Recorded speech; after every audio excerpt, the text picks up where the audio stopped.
대통령실은 러시아에 파병된 북한군 규모가 최소 11,000명을 넘을 거라며 이 가운데 3,000명 이상은 러시아 서부 교전 지역에서 적응 훈련을 받고 있는 것으로 파악했습니다.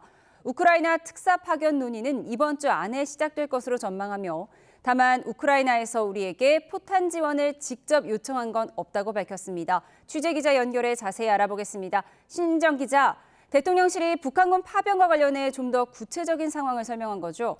네, 그렇습니다. 대통령실 관계자는 조금 전 기자들과 만나 북한군 러시아 파병과 관련한 설명과 함께 질문에 대답했는데요. 먼저 우리와 우방국 정보당국은 이미 실행된 북한군 파병 규모를 최소 11,000명 이상으로 판단하고 그중 3,000명 이상은 이미 러시아 서부 교전 지역 가까이 이동한 것으로 파악했다고 밝혔습니다. 이들은 몇 군데 지역에 나눠서 현재 적응 훈련을 하고 있다며 러시아의 군복을 입고 무기 체계를 사용하면서 러시아군 체계로 편입된 위장 파병 형태를 취하고 있다고 설명했습니다. 다만 의사소통 문제 등 여러 장애 요인이 감지되고 있어서 실제 전투에 언제 참여할지에 대해서는 계속 관찰하고 있다고 말했습니다. 북한 내부적으로는 주민들의 동요를 막기 위해 장교들의 휴대전화 사용 금지 등 안간 힘을 쓰고 있지만 파병군 후임들이 장교 차출을 우려하면서 입소문이 퍼지는 상황이라고 설명했습니다. 북한과 러시아는 국제사회 규탄이 시작되자 긴급히 대응하고 있다고 설명했는데요.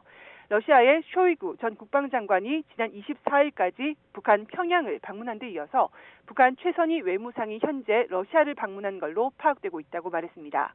어제 윤석열 대통령과 젤렌스키 우크라이나 대통령 통화에서 언급된 우크라이나 특사의 우리나라 파견은 이번 주 안에 논의가 시작될 것이라고 전망했습니다.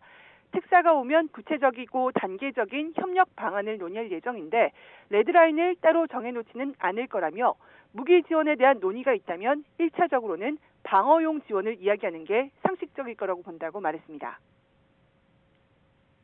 네, 북한군의 러시아 파병 외에도 북한의 움직임이나 우리 정부의 우크라이나 포탄 지원 등에 대해서도 설명했죠.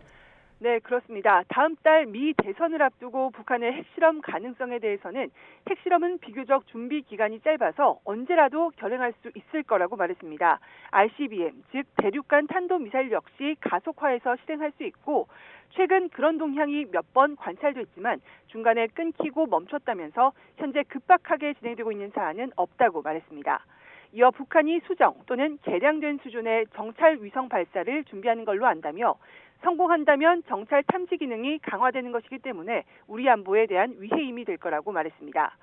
우크라이나가 우리에게 포탄 지원을 요청했다는 일부 보도와 관련해서는 요청이 없었다며 따라서 현재 우리가 155mm 포탄을 직접 지원하는 것을 검토한다는 건 틀린 내용이라고 밝혔습니다. 또 다음 주 화요일 미국 대선 결과에 상관없이 우크라이나 전쟁은 우리 안보에 중대한 신호를 보내고 있는 단계에 와 있다고 밝혔는데요. 우크라이나에 대한 무기 지원 결정 등 우리의 다음 단계 조치의 결정의 기준은 북한군이 참여한 우크라이나 전투의 개시라며 우리에게 가장 필요한 안보를 지켜야 한다는 관점에서 이 문제를 접근하고 있다고 강조했습니다. 지금까지 용산 대통령실에서 YTN 신윤정입니다.